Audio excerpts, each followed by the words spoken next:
salaamaaleykum suñu mbokk téléspectateurs yi ñu ngi leen di ziar di leen dalalaat seen émission face à l'objectif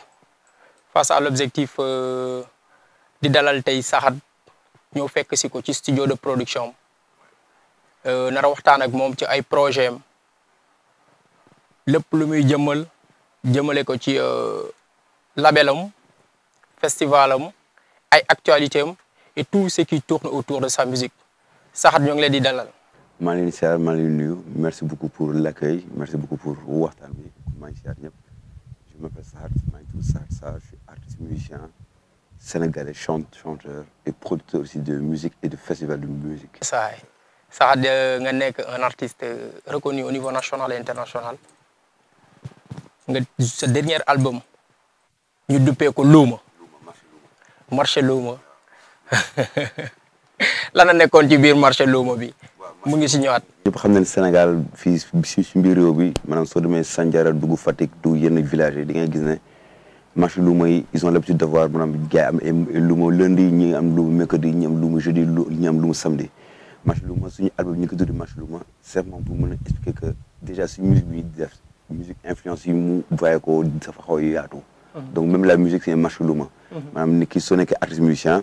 maanaam li ngay dippee si ñeneen yenn influence yi nga am si yenn xeetu musique loolu yëpp soo ko boolee marché luuma la marché luuma pour dire tamit que suñu réew Sénégal Afrique surtout tey on entend benn terme souvent ñi di ko wax mooy la mondialisation mais mondialisation lu muy signifier mooy tey maanaam xeetu culture yu bëri xeetu aada yu bëri xeetu bani aadama yu bëri ñooy andi ni ku nekk li nga am pour ñu mun ko uniformiser te alors que pour ñun suñu gis mooy mondialisation boo xam ne tubaab bi wala nasaraan ni loolu ñoom seen vision la nekkul suñu propre vision ak mondialisation parce que mondialisation bi ñu xam si tubaab bi mooy ñoom nañu andi seen aada seen ay culture ak seen ay produits gars yi ko imposer suñu réew yi ak suñu pare naan loolu mooy mondialisation te fekk ñun ñu marché luuma maanaam ni ku ne war na mën a am ay propre produits am ni ku ne mën a am propre xalaatam bu mën a exposer au monde entier donc la moo tax tout le temps suñu ñuy imposer ay xeetu xam-xam wala xeetu gis-gis yoo xam ne dafa jóge si Occident di ñëw suñu réew yi léegi ñu def marché luuma pour mën a expliquer que suñu biir réew tamit am na yeneen produits am na yeneen xeetu xam-xam yeneen xeetu xalaat yoo xam ne ñun africains yi nitu ñëw li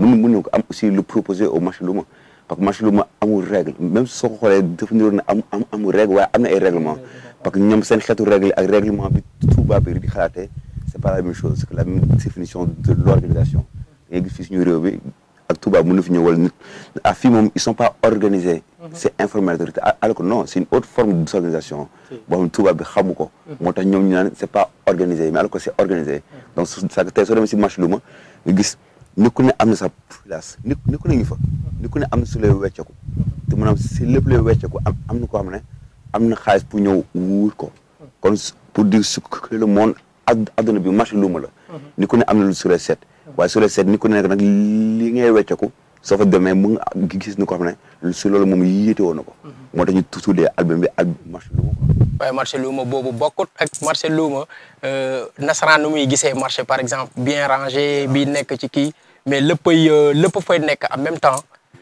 et te ci album bi aussi mu nekk album boo xamante ne c'est très coloré musicalement parlant ay influences yu bëri ngay sentir lan mooy esprit bi. waaw parce que sànq fa la waxee quoi c'est que tey on va pas se définir en tant que on est des Sénégalais on est des Africains mais tey lu si ëpp solo mooy on est des humains te ay nit leen te nit moom lu ne si moom mooy yaatu lool mooy yaatuwaay boo xam ne nit ki war na am la liberté de dem xool fu ko neex am fu mu rootee andi pour mixer ay affaire am donc c'est que même la musique tey nit ñi ñoo faral di wax musique en Afrique lii la gars yi daa mel ni xeetu gis-gis benn xeetu gis-gis benn xeetu vision boo xam ne sur les Africains suñu musique seen musique fii la war a yem te alors que non tey on est des humains on est libre kon tey war nañ mën a am suñu propre liberté si suñu musique bi ñuy def di si inclure et yeneen xeetu son yeneen xeetu entonnement yeneen xeetu imaginaire te loolu dafa am solo daal waaw pour wax ne que suñu musique y a pas une définition de la musique dafa yaatu quoi gars yi di ko jël am fu ñu ko dugal kon musique kon même ñu si musique on l'a défini comme benn marché luuma que lu ne mën na si xaj voilà tënkuloo ko ci benn fànn quoi non pas du parce que nit ki si boppam sax si boppam sax c'est un composement la c'est pas juste sur la main mooy nit ki lépp la ko gis bu fekk kese mais lépp la moo teel la mooy formé nit quoi voilà benn jour ñuy waxtaan nga ne ma man sama musique du ma ko woowee blues du ma ko woowee jazz mais juste li may sentir loolu lay exprimer. sant waaw parce que c'est une musique de fusion. xam ko ni fusion moom maanaam lépp da nga matale quoi. maanaam ko ni fusion parce que tant que nit ki si biir adonam si biir dundam tout le temps mu ngi rencontré ay nit yu bees mu ngi rencontré ay mbir yu bees mu ngi gis lu bees donc kooku tu peux le limiter. parce que nit ki en tant que bu fa ne aadama sax yaa ngi wëndeelu. tout le temps yaa ngi gis ay loo xam ne mosoo ko xam mosoo gis donc c'est que tout le temps yaa ngi am ay yeneen inspiration yaa ngi am ay yeneen rencontre et richesse yaa am si loo xam donc c'est que loolu yëpp en tant que artiste ça fait un effet sur yow sa musique bi nga joué quoi. parce que musique bi nga joué c'est juste un reflet de yow en fait toi ce que tu es quoi. xam soo nekkoon juste au village. nga ne fa rek et 20 ans yu maanaam yow si li ngay joué ak li ngay wax tout le temps si sa environnement village bi kese nga mun tëbee di wax. mais soo dëkkee village nga dëkk Dakar suba yaa ngi Fatick suba yaa ngi États-Unis suba yaa ngi France suba yaa ngi Canada donc naturellement tu rencontres un monde entier et tout ce monde là moo lay influencé en fonction de yow ak sa art ak liggéey bi ngay def quoi. ak ni ngay exprimer woo quoi yaa ngi wax ci ay musique de fusion nga teg benn festival mu nekk plateforme pour fësal musique de fusion yooyu noonu festival bi di Stereo Africa nga teg première édition teg deuxième édition. mën nga ñëwaat ci festival bi tuuti. waaw le festival c'est la même chose que ñun en tant que Sénégalais acteur culturel dañoo nekk tey parce que acteur culturel c'est la culture doit régénérer de l'économie naturellement. tey ñu si Sénégal xam nañ ne fii suñu réew mi mooy réew boo xam ne on n'a pas les outils ak les possibilités ak matuwaay yoo xam ne tey suñu musique mën na fi avancer.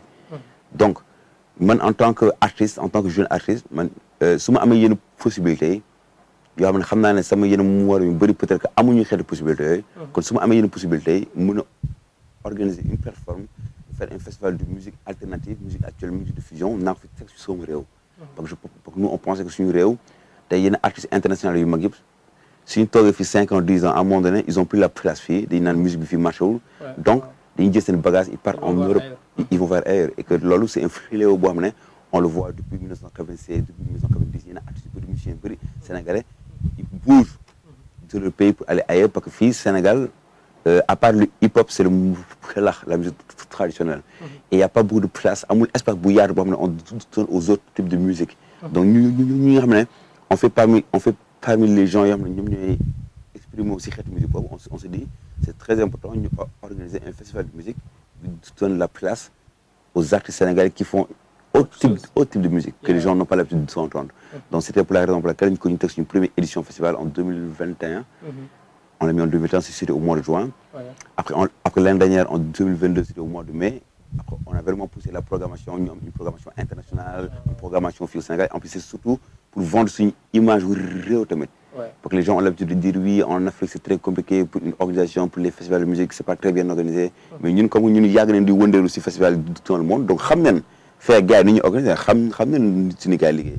Donc aussi, il faut que les gens aient la foi que les Africains ils peuvent faire des choses par eux-mêmes et organiser un événement d'envergure internationale yoo xam ne gars yi dañ ko dégg international et qui vient du pays. Donc raison pour laquelle ñu teg suñu festival boobu là on prépare l'édition l'an 2024 au mois de mai inchallah waaw ñu ngi koy waajal. Qu'est-ce qu'on peut attendre? Bon là en ce moment c'est encore surprise parce que tu vois comme l'année dernière c'est un gros festival avec une big programmation donc en ce moment ñu ngi liggéey sur la programmation nationale et internationale parce que c'est ça le but du festival. C'est que le festival du question on fait que promouvoir yenn artistes yu international yu mag comme Salif Keita et Boubacar Traoré mais on essaie aussi surtout fii suñu réew am na un monument et aussi am na une jeunesse extraordinaire bi def xeetu musique boobu. Donc raison pour laquelle on avait même organisé un Plug Session à Pikine à Thiaroye à Rufisque. On est allé voir les centres socioculturels gis def ay concours avec des jeunes talents dans tous ces milieux. Parce que dafa xaw a yéeme parce que gis nga fii am na yenn xeetu musique yoo xam ne soo bëggee seetaan il faut que ñu ñëw à Institut Français. foog ñëw Blaise Senghor wax nga si yenn milieux chic yi am xaalis yoo xam ne ñoom ñoo ay experts ñoo koy déglu. Donc naturellement ñu bëgg que la masse sénégalaise di déglu xeetu musique boobu. Donc ça que nous on s'est dit ok c'est important qu'on organise un show au monument à l'Institut Français mais c'est important que ñu décentraliser. yóbbu ko Pikine Rufisque Thiaroye comme ça les gens peuvent s'imprégner en plus surtout que foofu am na ay jeunes yu def xeetu musique yooyu. Donc ñu aussi longu si loolu quoi c'est que il faut que ñu def de la formation. de la transmission. dans les métiers de la culture. parce que tey à part la musique c'est pas que le musicien il y a le régisseur ingé son donc il y a beaucoup de choses à revoir tey fii suñu réew. Tey chacun fait un petit bout donc ñun suñu rôle on peut pas faire le pas, parce que c'est un big secteur. Voilà, c'est qu'on fait notre part, quoi. Donc c'est dans cette optique nous lancer sur les Unplugged Sessions. Et celui qui a remporté les Unplugged Sessions a une production ici, avec mes labels, le stéréo. Et même le premier, par exemple, moi je parle je parle le samedi, je parle dimanche, je parle en Belgique. Moi, je joue encore dans le festival, mais dimanche, on ramène le premier qui avait remporté les prix du Unplugged Session l'année dernière. Là, celui-là, on l'a trouvé des shows, des big festivals en Europe pour qu'ils viennent avec nous en Belgique. C'est que pas juste on fait un concours, vous pouvez faire à la télé, non, c'est juste qu'il faut un suivi, un vrai travail. Donc, c'est que nous, on a pris sur le premier, au studio 1 an, on a arrangé un album international, worldwide. Et que même, naturellement, on dépose ça dans les plateformes internationales et ça marche. Et que nous, on part avec lui, ce week-end-là, on part en Belgique avec moi pour la première fois. Donc, tu vois, nous, on essaie de promouvoir sur une musique, la musique authentique sénégalaise à l'international pour que nous, on le Sénégal. Il y a aussi des affaires beaucoup. Sénégal au niveau de l'international. Beaucoup de choses qui viennent produire, mais aussi le label Stereo Africa, qui produit aussi des jeunes. Yes, on a un jeune qui s'appelle Anas.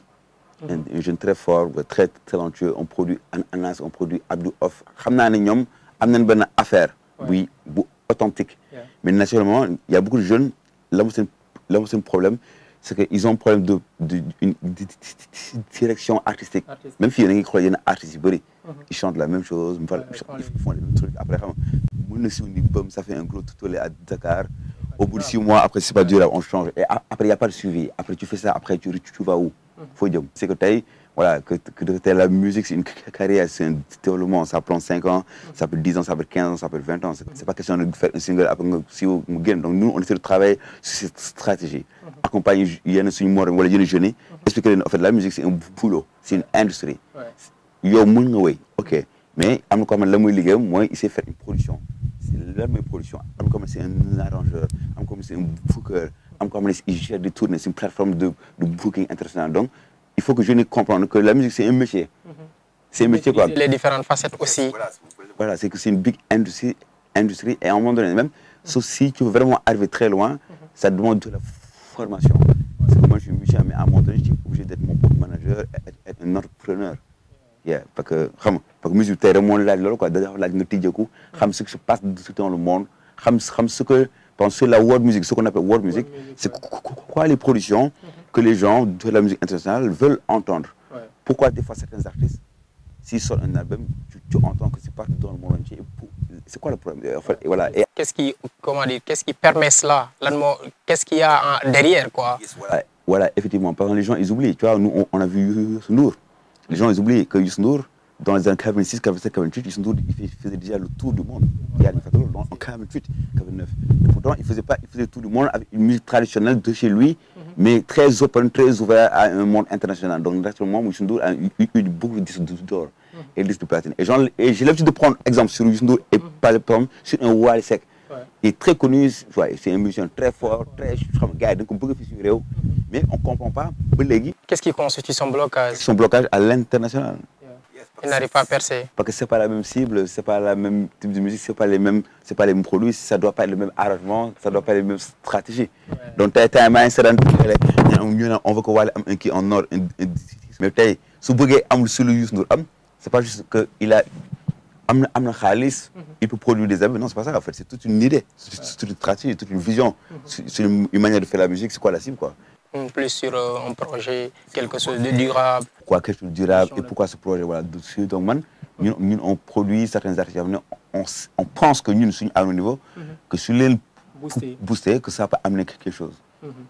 Vous n'êtes qu'un artiste en tout?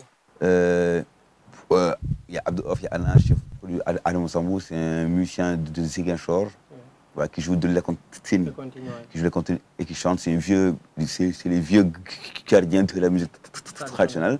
Donc on essaie de partir de Ziguinchor, de faire la musique, Andy Kofi, de mixer pour nous donner une musique pour pousser à l'international. Donc on produit 5, voilà. Vous avez une ouverture à l'international, il faut le dire, mais aussi vous êtes resté authentique. C'est quoi le secret? Non, c'est important à mon fil à 2, tu vois. C'est un gars à 2. C'est un gars à 2, fil à Judo, fil à Magué. C'est que j'ai refusé d'être comme, tu vois, les artistes brillant. Lorsqu'ils ont eu une ouverture à l'international, ils sont allés rester. Moi, c'est plus de 10 ans, je tourné partout. Je suis là. Magnifique. So, il y a des artistes. naturellement li fay gis li fay xool mooy li ce sont mooy sa environnement bi fa ne loo mën a ci yow donc naturellement artistes yu bëri dañ fay ne ak diir mais da nga yëg ne sax léegi lu ñuy liggéey du ko dafa xaw Touba bi mais dafa xam ne lii dafa bokk ak suñu appropriation. influence milieu bi day fës. ça joue donc nous c'est important de voyager di gis yenn influence mais waaye man pour moi c'est important de rester chez soi et de rester avec une base fii donc man lu mu mun di voyager je vois tout le temps mais su ma demee je reviens te maa ngi fi quoi. Mais les choses que vous êtes en train de faire, il y a un éco-village. Effectivement. D'où vous est venue l'idée de mettre sur pied l'éco-village? Bon, l'éco-village, moi je suis quelqu'un qui a expliqué. Moi j'ai toujours eu un amour avec, tu vois, sur l'écologie, l'environnement, le développement, sur nos propres définitions, pas le développement à l'européenne, pas le coup de tout de quitter. Vraiment, japonais, sur une réubi, amener le souffle, amener une zor, il y a une jeunesse, il y a du soleil. Loo xam ne si réew yu bëri amuñu ko donc effectivement on voit tey benn phénomène migratoire effectivement parce que réew mi metti na loolu ñu ni xam nañ ko mais parce que les jeunes n'ont pas des autres outils et des autres alternatives à faire donc man je me dis ok ça vraiment su ma mee yenn mbir yi kon mun naa teg en place en fonction de man li mu mën def sama mission mooy essayer d'ouvrir ay des autres alternatives pour des jeunes yoo xam ne ils en ont pas donc ça fait plus de 6 ans on a créé un éco-village à Fatick à Tataguine soo gee Tataguine tu fais 6 kilomètres 50 yaa ngi dugg si biir bi ñu fa yeggee c'était que une terre ñu ñoo fa dem ñoo fa sanc on a mis des panneaux solaires def système de forage on a une énergie on est autonome en énergie en eau on a eu d'abord 1 hectare on fait du maraîchage agriculture permaculture sans des pesticides tu vois c'est pas genre c'est du big agro-business parce que il faut que ñu jàngaat la manière de maanaam ndax nañu mën a sàmmee suñu alam bi de manière naturelle ak li mu fi maami bàyyi woon ba tey tubaab bi andi na ay produits yu bëri yoo xam ne tey chimique on le voit tey si suñu lekk si suñu produit te on voit aussi loolu si suñu biir santé ak suñu état d'esprit suñu ay yëg-yëg te loolu yëpp dafa bokk une nouvelle forme de colonisation mooy wan gars yi ne tey c'est quoi la réussite mooy avoir une big voiture avoir une big maison des oto bu rafet avoir une très belle femme bouger en Europe tey loolu c'est les Européens qui nous ont mis ça dans la tête que lii mooy une réussite alors que avant suñu maam yi yàgg nañ tuddoo fii dund piis taw feex y avait même pas de l'argent xaalis existé woon te pourtant ils vivent en paix yaa te pourtant ils vivent en paix ñu ngi lekk ñu ngi naan mais instant bi tubaab bi ñëw ne la sa maakaan bi rafetul xool maakaan waa ji moo gën a rafet c'est loolu moo andi la jalousie avant si yenn culture yi amoon jalousie parce que tous les villageois avaient la même chose ku nekk amoon ay xar amoon na sa mbaam xam nga am nga sa machine booy béyee nit ku nekk kon tranquillement kon amoon looy envie à l'autre et ça ci amul woon soo demee dans le village chaque maison il y a même pas de buntu gars yi dañ koy tijji amul ça parce que loolu yëpp les gens pouvaient vivre en harmonie mais c'est cette néocolonisation et cette nouvelle forme de développement qui a été suscitée par les Occidentaux moo andi benn scission bu yéeme ba tey nit yi ñëpp bëgg a dem fee ou teew seen wërsëg donc ñun on s'est dit bàyyi ñu jëm a créer yeneen alternative suuf si am nañ ko amuñu xaalis bu bëri mais suuf si am nañ ko et jeunes yu bëri amuñu liggéey mais ñoom bëgg nañ liggéey parce que amuñu moyen amuñu ni outils nous on essaie d'amener yenn moyens tuuti ak ay outils peut-être que jeunes yi ils vont vouloir rester donc on a mis des projets on fait du savon on fait des productions de savon avec les femmes il y a des productions de savon on fait du café Touba production de café Touba on fait des légumes on fait du foulard on fait des habits on vend une marque d'habits on a mis en place plusieurs projets solidaires avec les gens du village ak ñoom seen dëkk et on voit que ça avance et ça réussit on voit que jeunes yi fa ne ils veulent plus venir même en ville fille gars ils n'ont plus besoin parce que ouais il y a déjà du travail chez eux donc en fait et que nous voilà on essaie juste de faire ça à petite échelle et on voit que ça marche on voit que suñ ko gëmee ñu yëg ko mën a dox quoi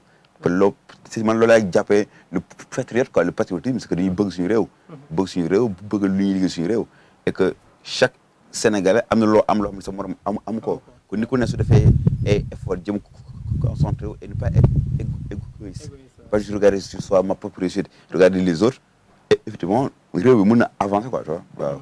Et cet engagement écologique yóbbu la ba nga liggéey ak ONG comment c'est fait l'approche? Toi naturellement parce que nous il y a le village de Kamiak il y a les gens du village de Kamiak on fait ce projet bu nekk au Sénégal en France en Allemagne voilà en Suisse donc naturellement des fois il y a des appels à projets pour affaires dont nous on a les compétences pour gérer un projet management de projet sustainability xam nga du job yooyu donc naturellement des fois on reçoit des fonds pour certains projets mais on fait aussi attention parce que am na yenn ONG yu bëri dañuy ñëw fi suñu réew andi xaalis bëri dañoo bëgg benn vision ce village benn vision évolutive benn vision la mooy évolution te des fois loolu du méngoo ak ñun. lu ñu gis sans déphasage avec nos réalités donc nous on essaie d'être indépendant mis à part de ces appels à projets. Donc ñu si village ça marche sans les appels à projets. Après s'il y a on a des partenaires qui veulent faire quelque chose 50-50 on essaie de voir un profit yes on le fait. On le fait mais pas sur une domination. Et pas sur une maanaam lu ñu wax il faut ñu xoolaat la mooy le partenariat il faut ñu xoolaat ko. On parle tout le temps d'industrie culturelle au Sénégal. Comment est-ce que vous voyez est-ce que il y a les prémices ou bien. Sénégal dafa yàgg nekk un pays de culture donc naturellement en plus Sénégal dafa am loo xam ne yeneen réew yi peut-être amuñu ko autour de nous. Le Sénégal a toujours eu une certaine stabilité politique. Donc ce qui fait que même tous les investisseurs économiques au niveau de la culture ont toujours voulu venir et investir au Sénégal donc naturellement donc tu vois un développement de plusieurs industries culturelles et créatives. Il y a beaucoup de choses qui se passent au Sénégal et qui se passent pas forcément au Mali, pas forcément au Burkina Faso. Donc Sénégal benn réew boo xam ne gars yi dañoo yàgg am benn rapport ak culture donc dafa yàgg am ay acteurs culturels yàgg am ay industries suy xeex pour culture mën am fu mu toog. On voit Sénégal muy réew boo xam ne du lundi au samedi yaa ngi dégg ay événements tout le temps naturellement. Mais le problème en est que si biir xelu Sénégalais yi ba léegi la culture n'est pas importante ñoom suñu culture dañu naan affaire foo la affaire caaxaan la. On ne connaît pas la valeur de la culture. xamuñu lan la musique ak culture mën a ànd benn société. Même dans le développement je dirais dire qu'aux États-Unis 40% de le PIB il y a beaucoup de choses qui de l'argent ça vient de la musique. De la musique, ouais. Et aujourd'hui si on connaît les États-Unis dans le monde. c'est le cinéma et la musique ñu ñëpp dañuy xale et film américain ñoom seetaan parce que ils ont investi sur les arts pour pouvoir promouvoir seen pays seen réew et je pense que le problème c'est que l'État du Sénégal ba léegi dañoo jàppul au sérieux liggéey culturel bu ñu ne di def quoi. Mais je pense qu'il y a aussi ces industries créatives et culturelles qui sont dans le pays et qui font des choses hyper importantes quoi peut-être que ñii ñoo leen xamul wala ñii ñoo amul benn visibilité si ñoom mais vraiment il y a des gens qui font benn liggéey bu yéeme fii si réew bi. En plus on voit de plus en plus que il y a plus de propositions quoi. Et voilà et ça c'est oui et loolu moom c'est vraiment super quoi. On parle spiritualité. Vous êtes quelqu'un de très spirituel. Comment est-ce que cette spiritualité imprègne votre musique? En fait, comment je dis, tu vois, quand on parle de spiritualité, par exemple, je fais pas une dualité. Madame, du ma jël spiritualité teg ko nii après musique teg ko nii après liggéey teg ko nii. Moi, je pense que ñun ñëpp ay nit la ñoo xam ne saa borom am na lu mu def si ñun mooy si benn spiritualité yàlla moom mu si ñëpp. Yàlla moom mu si ñëpp quoi léegi ni ku ne moo war a am xam-xam boobu wala ak yëg-yëg boobu. xam naka la koy exploiter donc pour nous la spiritualité est la base de toute chose. Sans spiritualité il y a pas de culture. La culture c'est la nature la culture c'est un culte. Quand on parle de culte donc il y a la spiritualité derrière. soo gisee chez les Sérères ñuy wéy seen culture bi soo gisee ñuy wéy ñuy tëgg c'est pas juste wéy bi ak tëgg bi. derrière am na benn spiritualité bu si ne. te loolu moo tax bu cette spiritualité est montrée à travers une culture. Donc naturellement ñun suñu spiritualité on la vit si lépp quoi si musique bi si parce que la mooy spiritualité bi la ma bëgg yàlla xam yàlla bëgg yàlla mooy xam ne ni nga téye sa bopp na nga war a téye ñëpp maanaam ak ni nga bëggee sa bopp na nga war a mën a téye ñëpp te xam ne amul benn différence entre yow ak àllam bi parce que tey soo respecté àllam bi respecté sa bopp waaye soo respecté àllam bi bëgg respecté sa bopp mu ne c'est pour ça que ñun à travers l'environnement l'écologie de la musique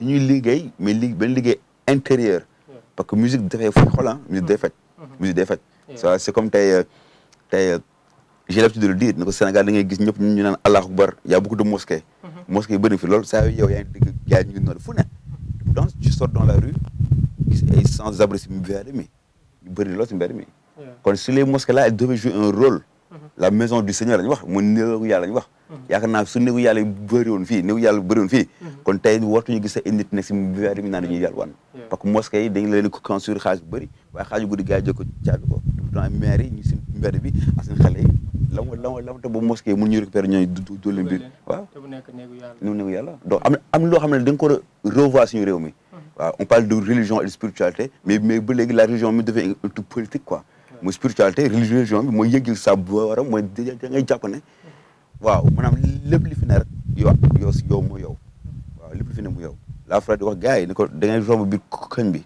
gis ko lay nuyu naan salaamaaleykum mooy j'espère que la paix soit en toi te pourtant yaa ngi jël sa mbalit sànni ko si mbedd bi mais loolu nekkul asalaamaaleykum. asalaamaaleykum mooy soo gisee village bi si mbedd bi nga ñëw nga ramassé ko. loolu mooy asalaamaaleykum loolu mooy nuyoo bi waaye nekkul romb si mbedd bi naan maa ngi lay nuyoo déedéet waaw ñu naan allahu akbar di julli nga gis si mbedd mi mu salte lool. waaw nga romb dugg jàkk naan da ngay. waaw kon léegi kon ani la cette religion ou ces religions war la war a mën a def si ñun. dafa am solo quoi parce que waxu yàlla la su ma waxu yàlla il faut ñu acté ko. waaye mu ànd ak jëf quoi kon su ànd ak jëf rek kon on va vivre en paix te man si man loolu laa gis loolu mooy islam. tey da ngeen dem si réew européen yi. muus sax su accidenté. oto bi ñëw ambulance ñëw léegi muus su accidenté sax ñu jël ko sàmm ko ak yelefam. waaw tout pourtant suñu ñooñu c'est pas des musulmans ay yéefe leen da ngay romb seen mbedd yi da ngay dugg Suisse man la ma faral di wax gars yi même si j'avais un paquet de cigarettes tey da ngay tux mais da ngay ruusa sax tey sa mégo je parle mégo bi sànni ko rek mu gis nga cendre bi da ngay ruus sa def cendre bi suuf parce que da ngay gis mbedd mi set boo xamante ne yow sax amoo sañ-sañu ne non xamul tilimal mbedd bi waaye si man loolu mooy islam waaw fii nag kii woor julli yi bëri na woor yi bëri na aj mak yi bëri na nat mask yi bëri na sax yi bëri na ak sikkim si bëri na wax yàlla yi bëri na imaam yi gars ñu ngi waaraate depuis 1955 ba léegi waaye mais réew bi changé mais nit yi changé wuñu waaw kon c'est-à-dire kon am na loo xam ne dafa échec tey hôpital su mënul faj ay lan ay feebar kon soit hôpital bi ñu am problème na am xëy na hôpital bi ci boppam moo feebar ma gis ne hôpital soo demee kay di médecin tey c'est les imams et les mosquées ñoo waroon jouer rôle hôpital si jeunesse bi su demee ba jeunesse bi feebar bu am problème te mosquée yi bëri fi kon y a un problème waaw donc on réinvite les gens à aller se poser des questions sur ce problème waaw parce que tey on doit mooy nouveau type de Sénégal bi mu dégg waaye yaana ma dëkk wax waaye nouveau humain ah réew Serigne Touba réew Alaaji Malick Sy réew Cheikh Ibrahima Niass réew Cheikh Moussa réew xeetu gu rijaal yu bëri góor yàlla bëri na fii te ba léegi ñun suñu réew góor yàlla réew bu nit bu baax la mais suñu xoolee suñu attitude yi xam ne dafa sëppoog islam sénégalais mooy c'est un pays boo xam ne ñu loolu lañ mel sénégalais moom moo def lépp ñooy dem Magal Touba ñëpp ñooy Magal Touba ñu dem Magal Touba ñëpp ñoo ñëwaat si soirée Wally Seck yi ñooy fes boîte nuit ñooy fes almadi yi ñooy fes lépp donc à un moment donné donc il faut se revoir quoi donc pour ñun on prend une spiritualité boo xam ne pour ñun spiritualité religion du culture waaw c'est pas parce que paa bi en face day naan allah akbar vendredi rek ma tamit foo ma buude ko sax moom ma xam ne ay yow moom julli nga déedéet nekkul julli nekkul sa moor bi ñoo koy seete sa xol la ak diggante sa vraiment la nekkul ni liggéeyuñu pour gis-gisu nit yi quoi dañuy liggéey pour ça borom mais ça doit être véridique en soi donc ñun suñu liggéey si loolu la man sama musique j'en parle sama liggéey bi ma liggéey au village ñu ngi koy liggéey te on n'a pas besoin d'en parler doon nañ koy liggéey parce que on le fait pas pour xaalis def ñu ko pour loolu yëpp dañ ko def pour dañuy liggéey sa borom si nit yi si bu fa ne aadama yi point voilà ñu nekk mot de la fin poser dernier acte bi vous allez faire face à la caméra nga wax ñu quelque chose sur l'homme boo xamante ne tu voudrais que le grand public ouais yéeme de ni mooy yéeme waaw c'est juste pour dire que waaw déjà merci beaucoup pour l'accueil et pour l'émission ak pour waxtaan bi waaw je pense que juste que l'humain est un tout quoi l'humain est un tout l'humain est un tout l'humain est un être naturel corporel spirituel temporel c'est un être voilà social que nañ fexeer di jox ak yelleef si bu fa ne aadama yi te jox ko les outils pour l'humain mun a yëg ak boppam yëg ak nekkam su mun a yëg ak nekkam nag du yëg nekk waa ji quoi mooy le vrai neex bu mu war a ne waaw te ñu ngi ñaanal ñëpp xewal ak sant waaw bëgg waaw ñu ngi lay remercier Saxat suñu mbokk téléspectateurs yi ñu ngi leen di jaajëfal ci tënk Saxat nee na l'humain est spirituel l'humain est un tout nañu sàmm bani aadama à la prochaine